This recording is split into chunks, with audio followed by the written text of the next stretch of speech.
Saludos amigos y hermanos, que la bendición del Todopoderoso sea con cada uno de ustedes en este momento.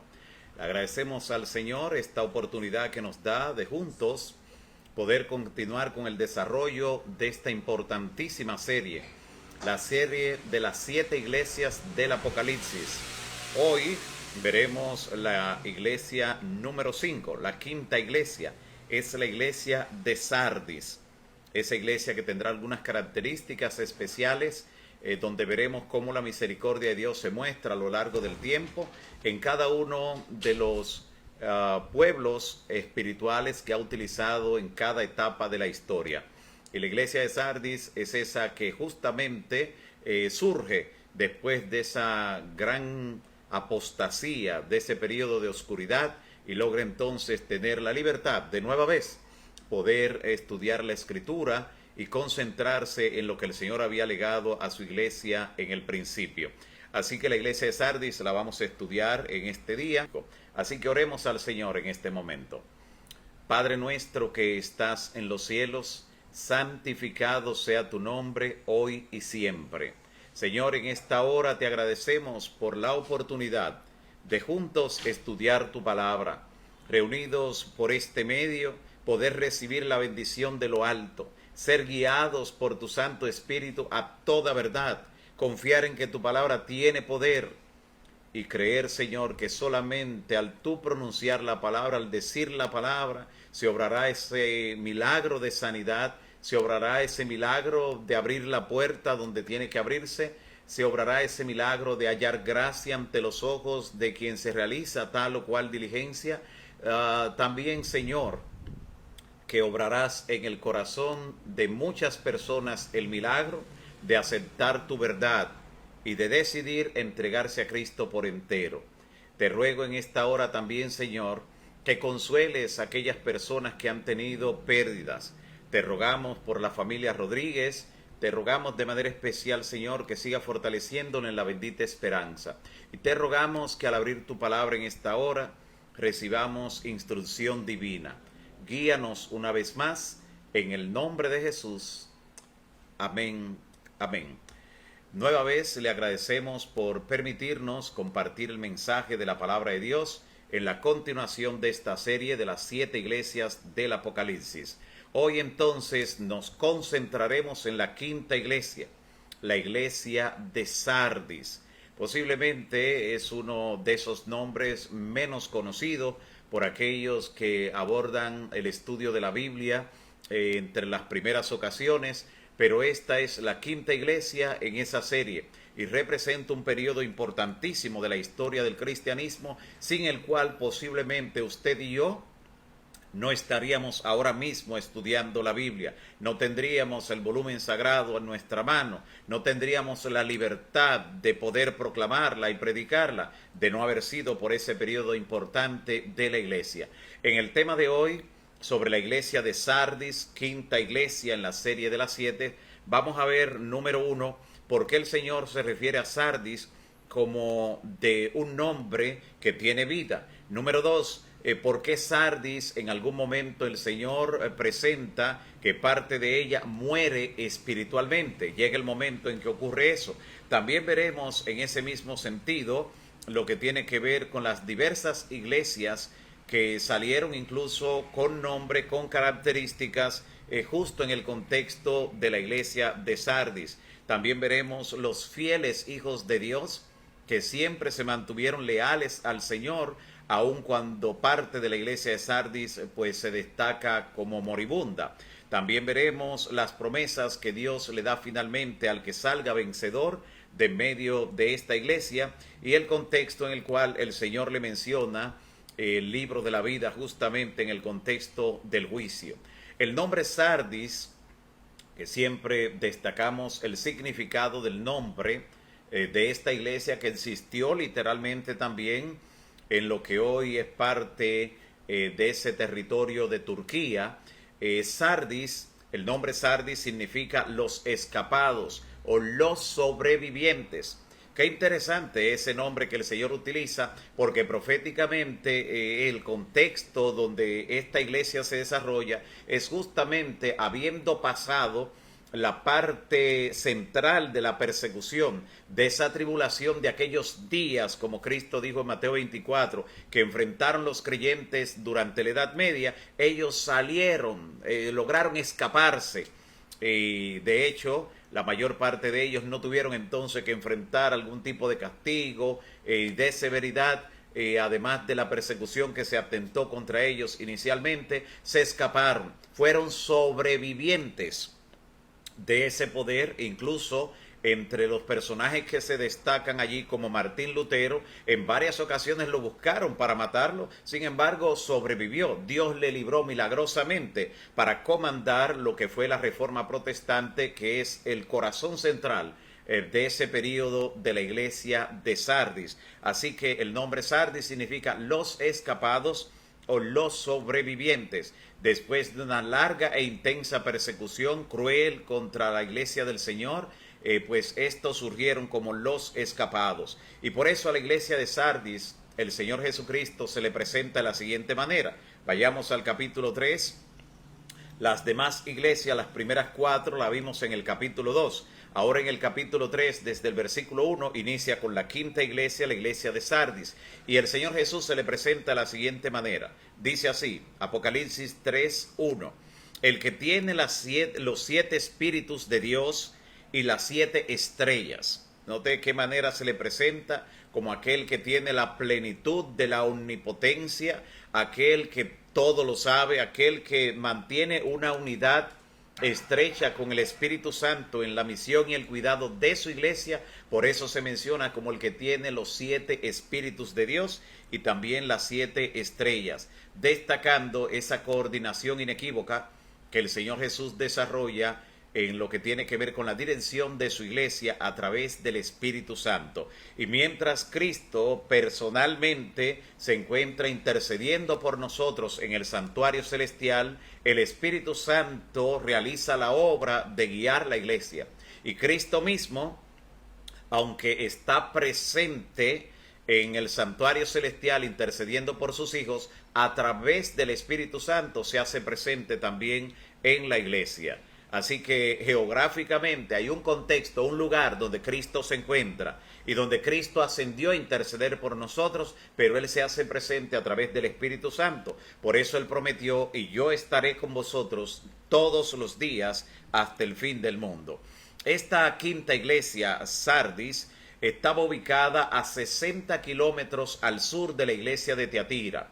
Así que podemos ver la distribución geográfica que tenían también estas iglesias, que originalmente pues existieron en las ciudades que tenían también el mismo nombre que hoy se le da a esas iglesias.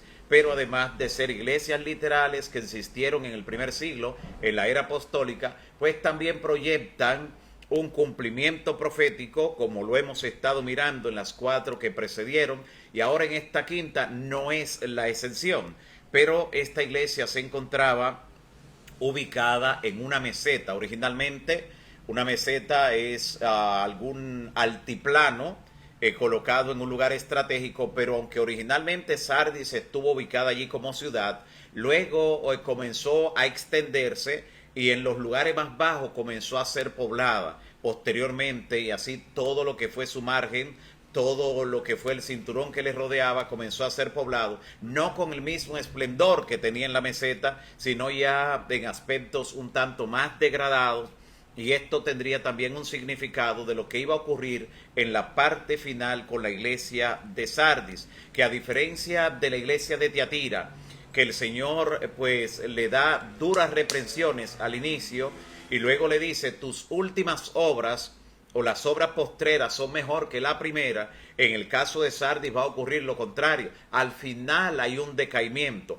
Todo el esplendor con el que surgió la Reforma Protestante a partir del año 1517, cuando el 31 de octubre, pues en este mismo mes, se cumple un año más de esa reforma protestante que inició Lutero allí en Alemania, al clavar las 95 tesis de la justificación de la fe en el castillo de Wittenberg, allí en Alemania. Pues a partir de ese momento la reforma tuvo grandes logros, pero luego comenzó a apagarse, como veremos más adelante, y por eso también hay algún tipo de reprensión que el Señor dirige a esta iglesia.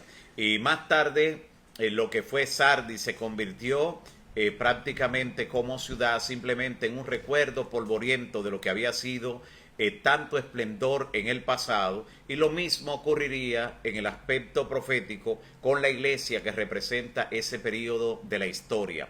Pero también encontramos en el versículo 3 de Apocalipsis 3, como parte del mensaje que el Señor le dirige a la Odisea, le dice: acuérdate pues de lo que has recibido. Acuérdate pues de lo que has recibido y oído, guárdalo y arrepiéntete.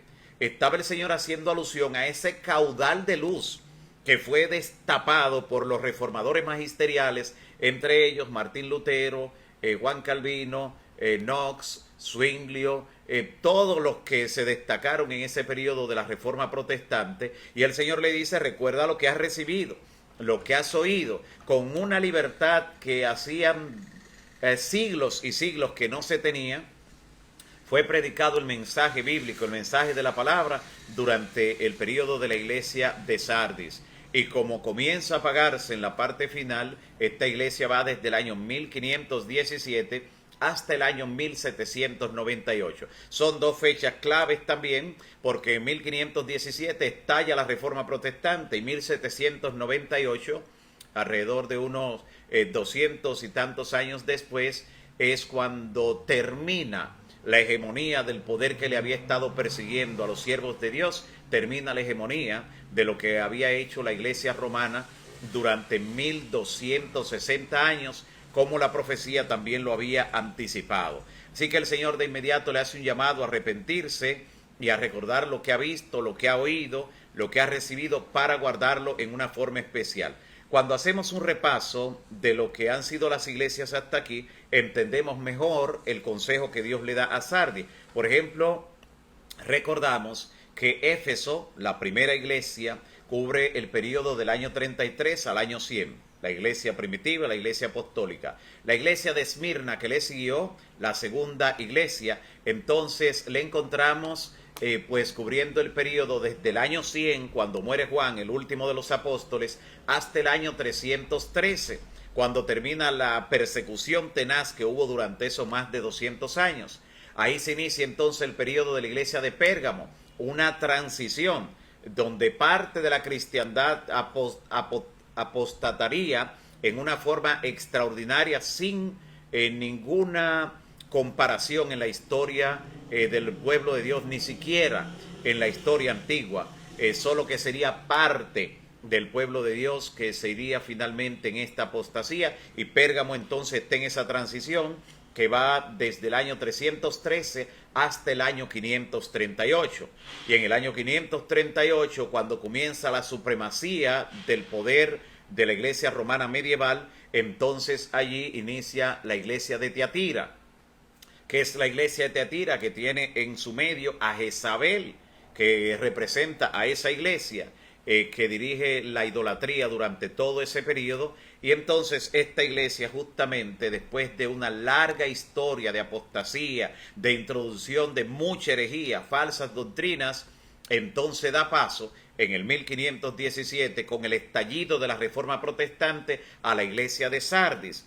Así que una iglesia que viene y sale de una gran persecución, ahora tiene la oportunidad de recibir tanta luz, la aprecia en el principio, la valora, la predica, se destaca defendiendo la sola escritura, pero cuando avanza el tiempo, alrededor de 100 años después de aparecer el periodo de la iglesia de Sardis, el periodo de los reformadores, pues entonces comienza a apagarse, comienza a conformarse con las verdades que hasta el momento había encontrado. Y la reforma no debió detenerse. De ninguna manera debió concluir su periodo de seguir rebuscando las verdades que hasta el momento habían sido pisoteadas, habían sido echadas por tierra. El propósito del Señor era que siguieran guardando y rescatando las verdades que estaban en la palabra. Por eso, el mensaje que el Señor le da a la iglesia de Sardis tiene que ver con arrepentimiento.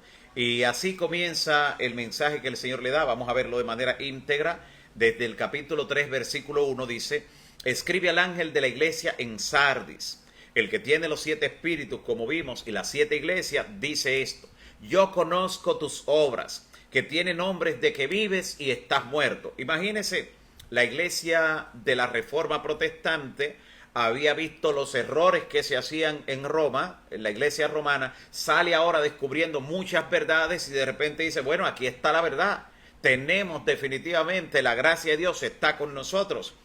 Y con ese tipo de pretensión se durmieron en sus laureles y el Señor por eso le dice, tú tienes nombres de que vives, pero estás muerto.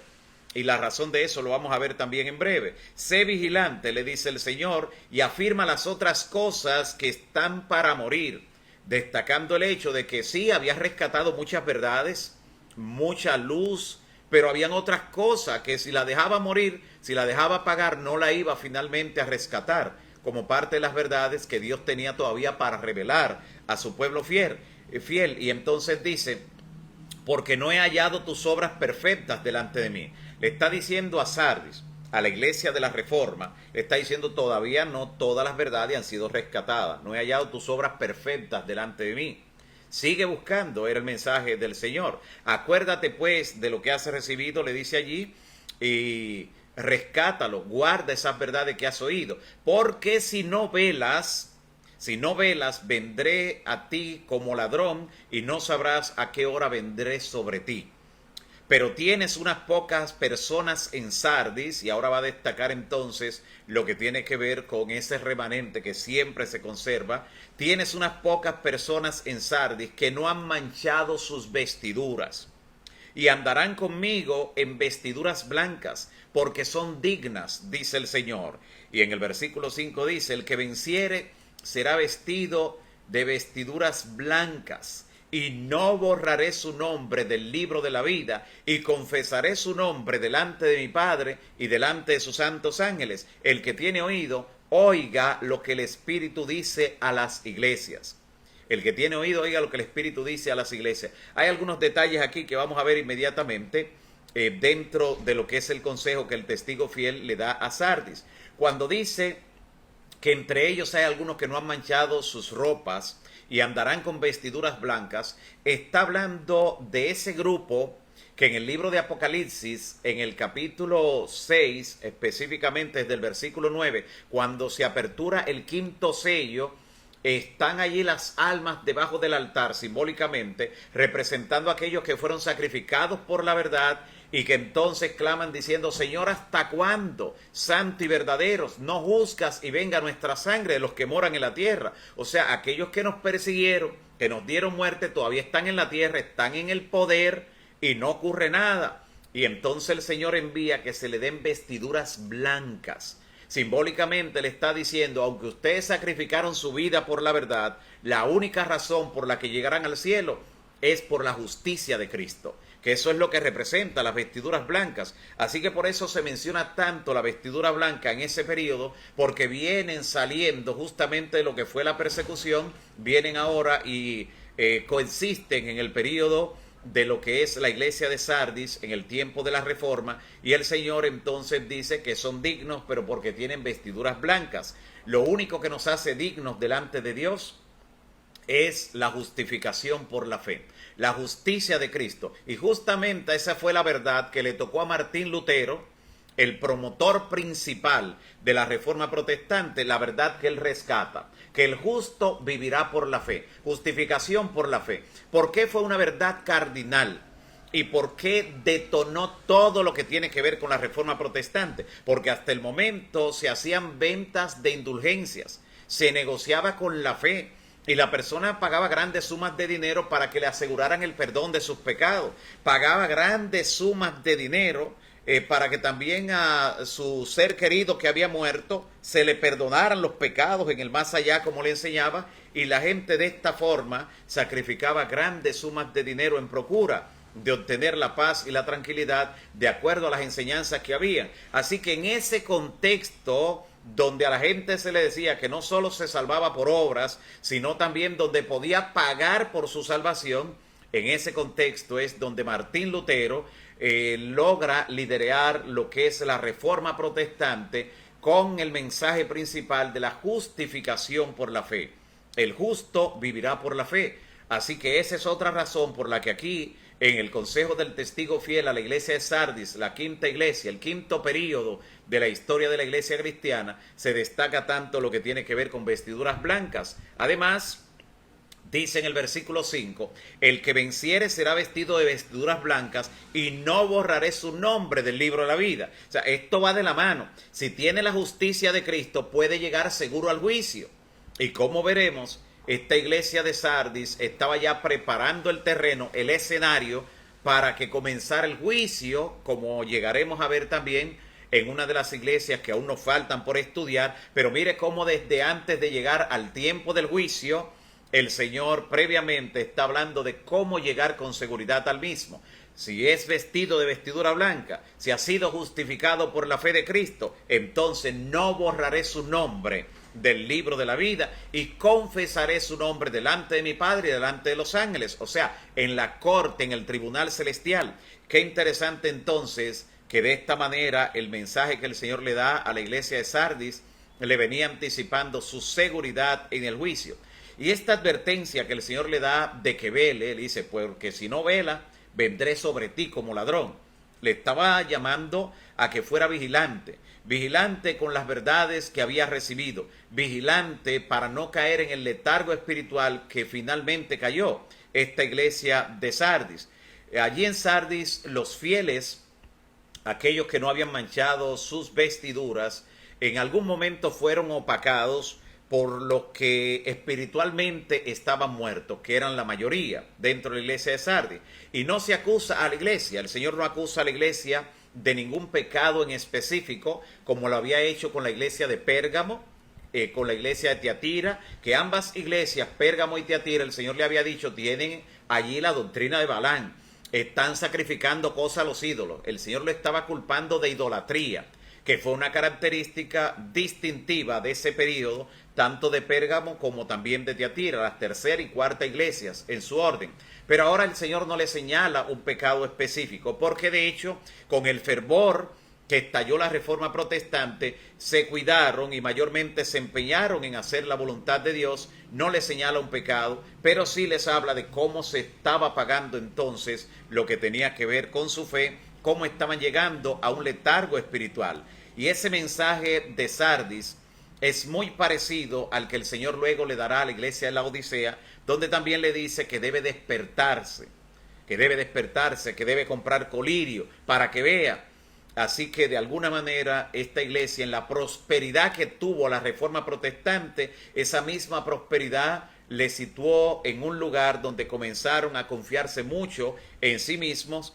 Y esta iglesia, donde se confiaron a sí mismos en los logros que ya habían realizado, fue también un blanco certero para que el enemigo infiltrara de alguna manera a gran parte de los enemigos de la verdad, fueran infiltrados en la iglesia de Sardis y lograran desarticular muchas de las verdades cardinales que habían resucitado los reformadores durante ese periodo de la historia.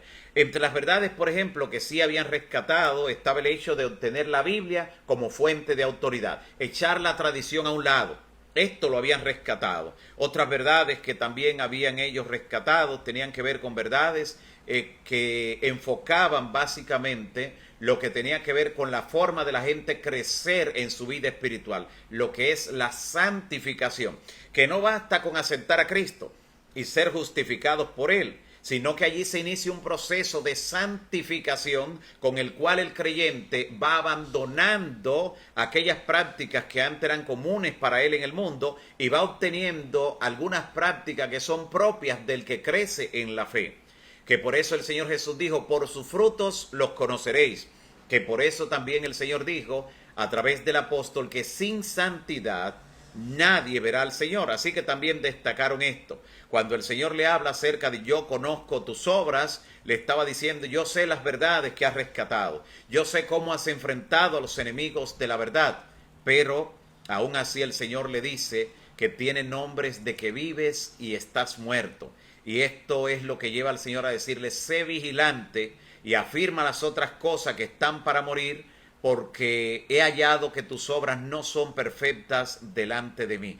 ¿Cuáles eran esas verdades que todavía no eran parte de la perfección. Una de esas verdades que no eran parte de la perfección era que ellos mantuvieron, después de separarse de Roma, donde lograron tener mayoría, entonces se unieron al Estado, como vimos en el tema de ayer, y ellos entonces promovieron también la intolerancia.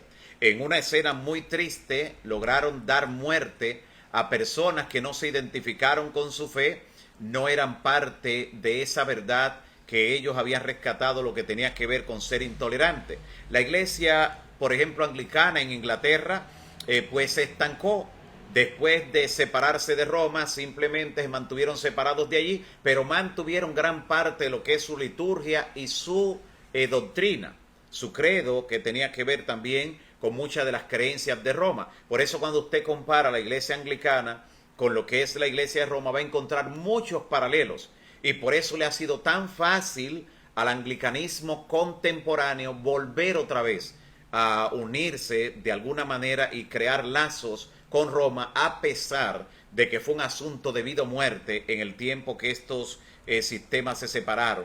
La iglesia luterana también se estancó y se circunscribió básicamente a lo que ocurría allí en Alemania, y no siguieron rescatando verdades en la palabra, y los luteranos entonces pues se estancaron en el tiempo y sus enseñanzas se quedaron hasta donde había llegado su precursor. Creyeron que eso era todo. En el mundo del calvinismo ocurrió algo similar, pero los calvinistas sí lograron avanzar y descubrir otras verdades, y por eso los cuerpos religiosos que proceden de Juan Calvino, como son la iglesia presbiteriana, la iglesia bautista, además de los puritanos, lograron un mayor avance.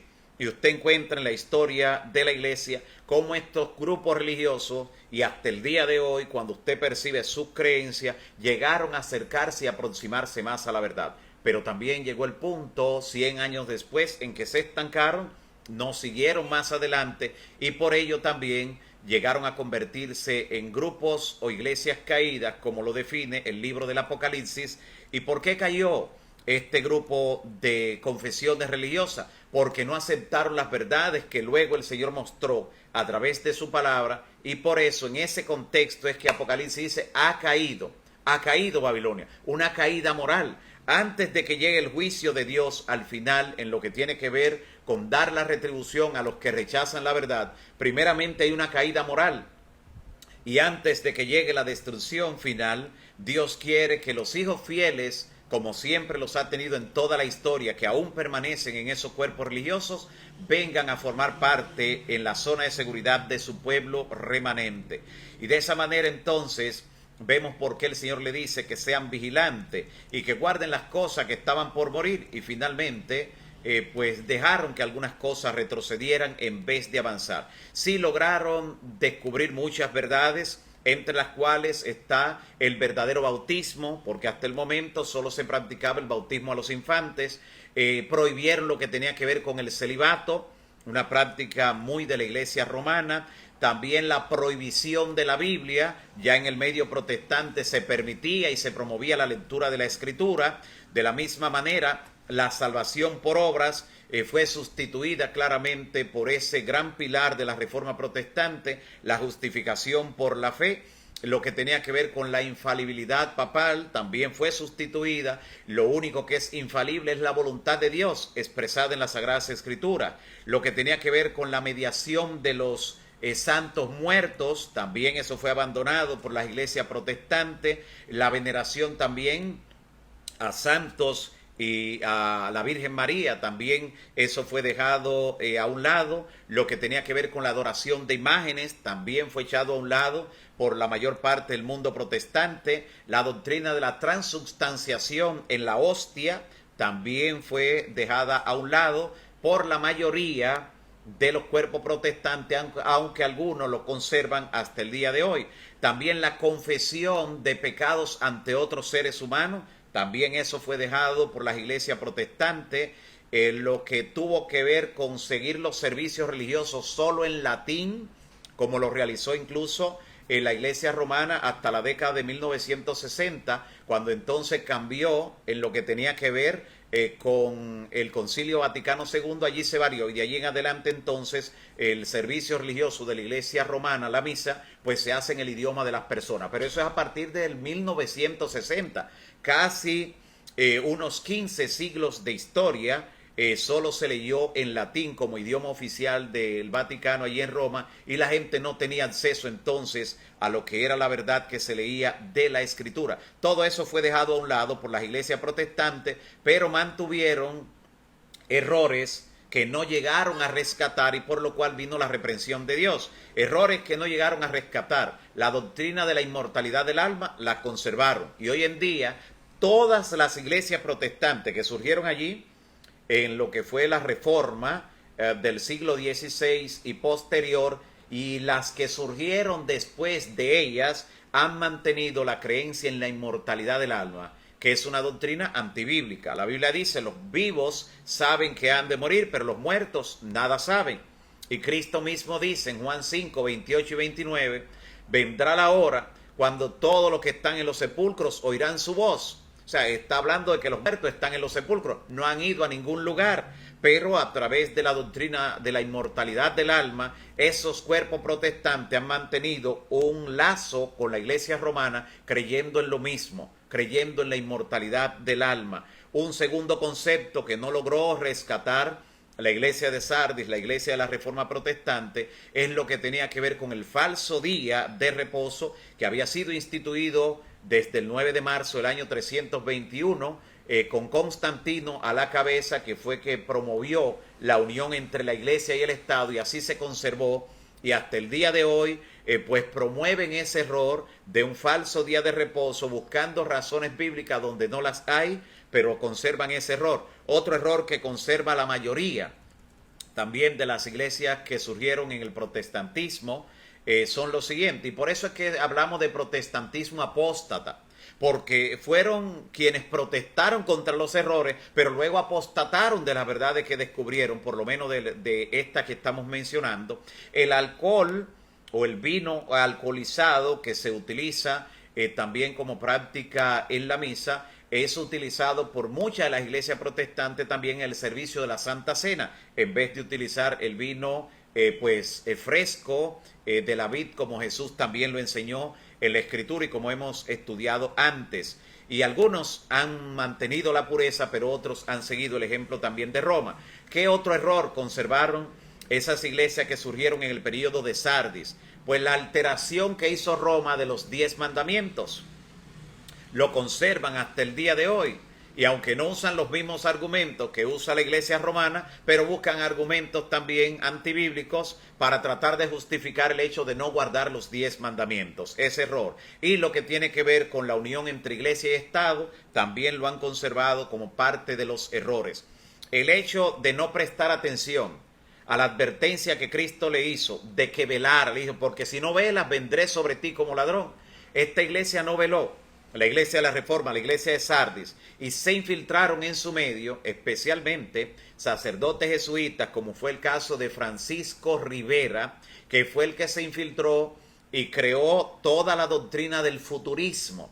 Esa doctrina que enseña que las profecías que hablan, tanto en Mateo 24, en Daniel, también en Apocalipsis, que hablan sobre un poder opresor de la bestia, del anticristo, que todo eso es para un futuro después que la iglesia sea raptada, después que la iglesia ya no esté en la tierra. Esa doctrina fue creada por ese sacerdote jesuita, Francisco Rivera, que se infiltró en lo que eran los protestantes y le hizo creer que esa era la interpretación correcta. ¿Por qué lo hizo? Porque con eso los protestantes, que originalmente, desde que surgieron, como usted puede encontrar en la historia de la iglesia, señalaban al poder romano como el poder anticristiano que la Biblia menciona, con todas las características que se cumplen, incluso con el periodo de hegemonía exacto, ni un día más ni un año menos.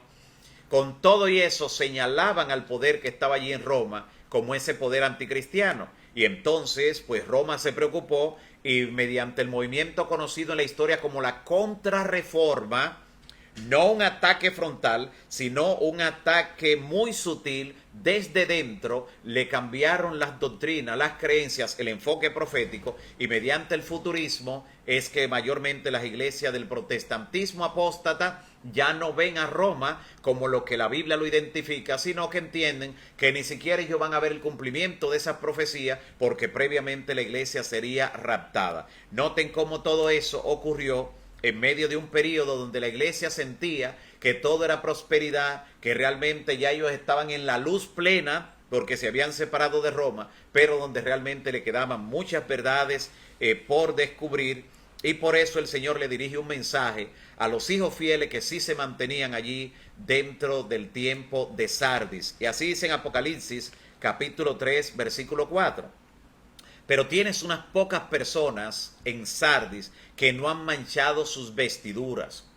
Este grupo que se conservó y que a través de los puritanos, como se llegaron a llamar, así se conocieron, los puritanos, y le llamaban así porque ellos procuraban la pureza del evangelio, no se conformaron con lo que la mayor parte de las iglesias protestantes habían resaltado como verdades al salir de Roma, sino que ellos dijeron, tenemos que regresar al principio, a lo que practicaban los apóstoles, qué creían los apóstoles, qué hacían los apóstoles. Así que por eso, como ellos buscaban esa pureza original de la iglesia, por eso fueron conocidos como los puritanos. Y déjame decirte, de ese grupo conocido como los puritanos en Europa, de esos puritanos fue que llegaron los pioneros, los padres peregrinos, como se le conoce, a la costa libre de Norteamérica, en Plymouth, Massachusetts, en el año 1620. Y ahora el próximo mes, en el mes de noviembre, se cumple un año más y se celebra siempre en el Día de Acción de Gracias o Thanksgiving, esta fiesta, una fiesta de origen cristiano muy puro, porque recuerda cómo Dios cuidó de manera providencial a esos padres peregrinos que decidieron huir de la persecución en Europa y venir entonces a fundar una nación sin rey y una iglesia sin papa, donde hubiera libertad civil y libertad religiosa. De esos puritanos fue que llegaron a Norteamérica justamente procurando ese clima de libertad, procurando servir a Dios de acuerdo a los dictados de su conciencia y no tener la persecución común que habían sufrido antes. Así que mira lo interesante, por qué cabe el hecho de resaltar esos fieles que estaban dentro de Sardis. No todos pues se detuvieron en su avance y en su búsqueda de la verdad. Algunos prosiguieron, y de esos que llegaron finalmente a Norteamérica y de esos grupos puritanos, finalmente de allí Dios decide levantar un remanente en la parte final de la historia, rescatando verdades que hasta el momento no se habían rescatado. Y claro, encontramos que entre esos fieles, entre esos pocos que no mancharon sus vestiduras, podemos incluso hasta mencionar nombres de los que en ese periodo de Sardis, mantuvieron la pureza y que la promovieron también entre sus seguidores. Algunos ejemplos que podemos encontrar y que lo tomamos incluso del libro de Marvin Maxwell, titulado Revelaciones del Apocalipsis. Allí en la página 130 destaca, encontrando en la historia, los siguientes personajes. Por ejemplo, entre los luteranos que surgieron en el tiempo de Sardis, se destaca a Paul Gerard. Paul Gerard pues fue uno de esos, y él vivió entre el año 1607 y 1676, justamente en el periodo de Sardis, que va desde 1517 a 1798. Y en ese periodo, representó dignamente a los fieles de Dios, los que no mancharon sus vestiduras de la iglesia de Sardis. Paul Gerard, él fue que escribió una serie de himnos que hasta el día de hoy también se conservan en el himnario, incluyendo el himno Rostro Divino, que algunos lo recordarán de nuestro himnario. Este promovió lo que era la liturgia sacra, lo que era la recuperación de un culto vivo, pero que agradara al Señor. Esto lo hizo, repito, un luterano llamado Paul Gerard, pero también Jorge Federico Händel, quien vivió también en el mismo siglo XVII y parte del XVIII, quien compuso el himno El Mesías, muy conocido también. Mencionamos también a Johann Sebastian Bach en ese mismo periodo de la historia, y a Johannes Bengel, quien escribió el primer comentario acerca del Nuevo Testamento, un comentario muy notable que trajo una buena comprensión sobre la doctrina verdadera. También George Fox, quien fue el fundador de la iglesia de los cuáqueros, también se distinguió entre los puritanos, y no podemos dejar de mencionar a John Bunyan. Este personaje muchos lo habrán oído mencionar porque fue el creador de esa obra y de ese personaje conocido como El Peregrino. La obra El Progreso del Peregrino, que ha animado a tantas personas a vencer las tentaciones, a vencer al diablo, a seguir hacia adelante, a crecer en la gracia, a fortalecer la fe. Fue obra también de uno de esos fieles que vivió en el período de la iglesia de Sardis, y por eso cuando el Señor destaca a esos fieles que no habían manchado sus vestiduras, vale la pena hacer mención de este grupo. Finalmente el Señor entonces se va a la promesa que hace a esta iglesia, la iglesia de Sardis, y encontramos entonces que el Señor le hace una promesa interesante, una promesa que tiene que ver con mantener su nombre en el libro de la vida, con darle vestiduras blancas, como hemos visto, para que al llegar al momento de juicio, pues tengan la seguridad de que Cristo defenderá su caso. Cuando vemos cómo el Señor le hizo las diversas promesas a las iglesias en su orden hasta aquí, encontramos un paralelismo interesante. A la iglesia de Éfeso, por ejemplo, el Señor le prometió que comería del árbol de la vida, en Apocalipsis 2:7. A Sardis le dice, le da la promesa de que conservará su nombre en el libro de la vida.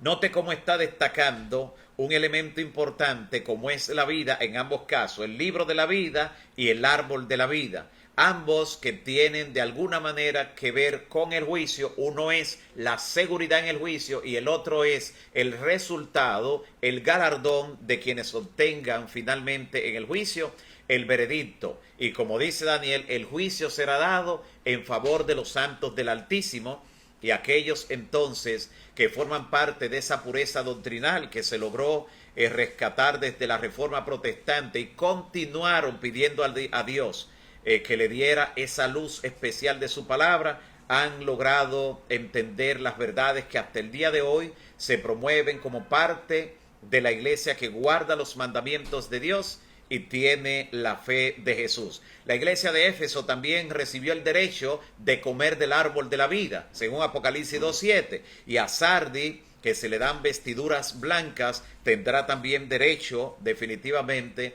a asistir a las bodas del Cordero, donde participará también del fruto del árbol de la vida. Así que de manera interesante hay un paralelismo gráfico que podemos ver entre estas dos iglesias, y es por el hecho de que cuando surgió la iglesia de Éfeso, la iglesia pura, obtuvo de parte del Señor la revelación de las verdades, y aun cuando se levantaron muchas herejías en el tiempo de la iglesia apostólica, pero la iglesia, los fieles de Dios, mantuvieron la pureza doctrinal por la presencia de los apóstoles entre ellos. Pero ahora, justamente en la Reforma Protestante, el periodo de Sardis, el Señor le da una promesa especial diciéndole: ustedes que han comenzado a descubrir las verdades que originalmente pertenecían a mi iglesia, a mi pueblo, recibirán, por haber destacado esa luz en medio de la oscuridad, las mismas promesas que recibieron aquellos que pertenecieron a la iglesia primitiva,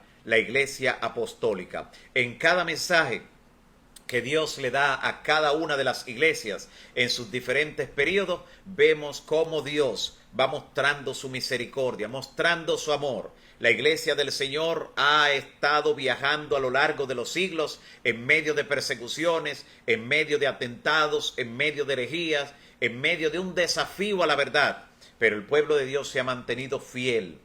Y ahora que vivimos en un periodo de la historia, al que llegaremos también la próxima semana, cuando tratemos la iglesia que tiene que ver con nuestro periodo, tenemos también que pensar en esas verdades que hoy debemos destacar y que las personas necesitan oír, necesitan conocer para tener libertad de la esclavitud, de la ignorancia, porque el Señor dijo: conoceréis la verdad y la verdad os hará libres. Eso nos dice que no basta tener buena intención, no basta ser un creyente de un corazón sincero. Hay que buscar la verdad de Dios, la verdad pura, Cristo mismo por eso dice en Juan 7:17, el que quiera hacer la voluntad de Dios, conocerá si la doctrina es de Dios o si yo hablo por mi propia cuenta. Con ello el Señor está prometiendo que no dejará perder a ningún cristiano sincero. Ninguna persona que tiene una búsqueda de la verdad quedará sin la recompensa propia de descubrir la luz del Señor. Por eso también el gran sabio Salomón dice en Proverbios 4:18 que la senda de los justos es como la luz de la aurora, que va en aumento hasta que el día es perfecto. Las verdades que la iglesia de Sardis, la iglesia de la Reforma Protestante, comenzó a descubrir y que muchos cuerpos religiosos que surgieron de allí se estancaron, han sido plenas a través del pueblo remanente de Dios que tomó todas esas verdades de la Reforma Protestante, guiados por el Señor, y Dios completó las verdades que forman parte de la palabra, parte de la Biblia. Ningún error, amigo y hermano, ningún error es inofensivo. No es solo una forma de ver la palabra, no es una forma de interpretarla. Ningún error es inofensivo. Líbrate del error, abandona el error y ven a la luz de Cristo. Lámpara es a nuestros pies su palabra y lumbrera a nuestro camino. La única forma de poder tener seguridad en el último desafío que tendrá la verdad en esta recta final de la historia es estar anclado en la sola escritura, que fue un lema de la Reforma Protestante, la sola escritura, solamente anclados en la palabra.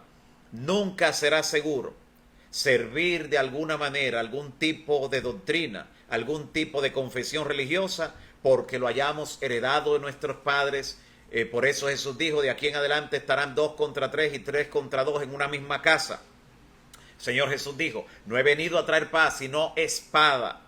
La verdad frecuentemente causa esa división, porque la verdad donde llega no tiene comunión con las tinieblas. Y por eso quienes promueven la verdad mayormente serán objeto de persecución. Dice el apóstol Pablo cuando le escribe a Timoteo, todo el que quiera vivir piamente en Cristo Jesús padecerá persecución. Si en algún momento vemos que el mundo se conforma a nuestra creencia, que el mundo está pasivo con lo que creemos y predicamos, es porque de alguna manera esa verdad no está siendo destacada en toda su luz. Cumplamos con la misión que Dios nos ha encomendado. Prediquemos este evangelio eterno. Prediquemos este mensaje de los 3 ángeles, verdad propia para este tiempo, como parte de las verdades rescatadas para la parte final de la historia, y que el Señor le ponga el sello de autenticidad, le ponga el poder también del Espíritu Santo a cada palabra que pronunciemos y a cada verdad también que destaquemos ante las personas que están en nuestro círculo de influencia.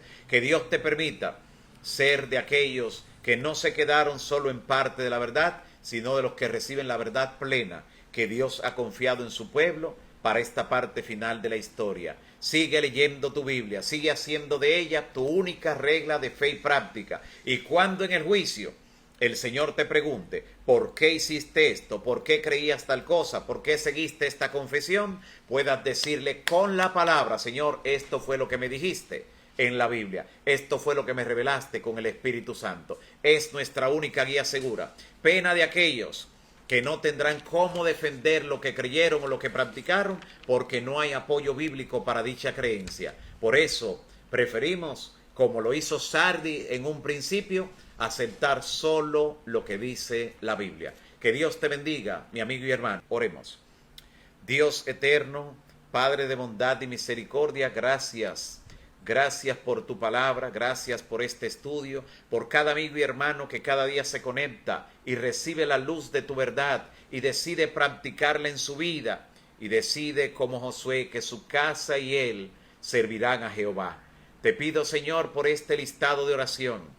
Tú has escuchado los agradecimientos, la gratitud que te ofrecen muchos que pues han visto tu mano poderosa obrando en su vida, le das la oportunidad de cumplir un año más de vida, le permites ver un milagro también en su vida. También te pido por aquellos que están quebrantados de salud, le des un toque sanador de acuerdo a tu voluntad, le hagas sentir en este mismo instante que se está orando por ellos y ellas, puedan sentir cómo su fisiología se transforma en esta hora y siente la sanidad que viene del cielo. Te ruego por aquellos que han tenido pérdidas para que les sigas dando consuelo, fortaleza y esperanza. Gracias, Señor, también por cuidar de las familias de aquellos que interceden por ella, por cada amigo y hermano que está conectado. Y gracias, Señor, porque tú conoces cada nombre y cada situación particular. Danos la bendición de ver tu mano poderosa obrando. Gracias, Señor, por escucharnos. Gracias porque responderás cada oración de acuerdo a tu voluntad. En el nombre de Jesús. Amén. Amén. Dios te bendiga. Un feliz sábado y será hasta el próximo lunes.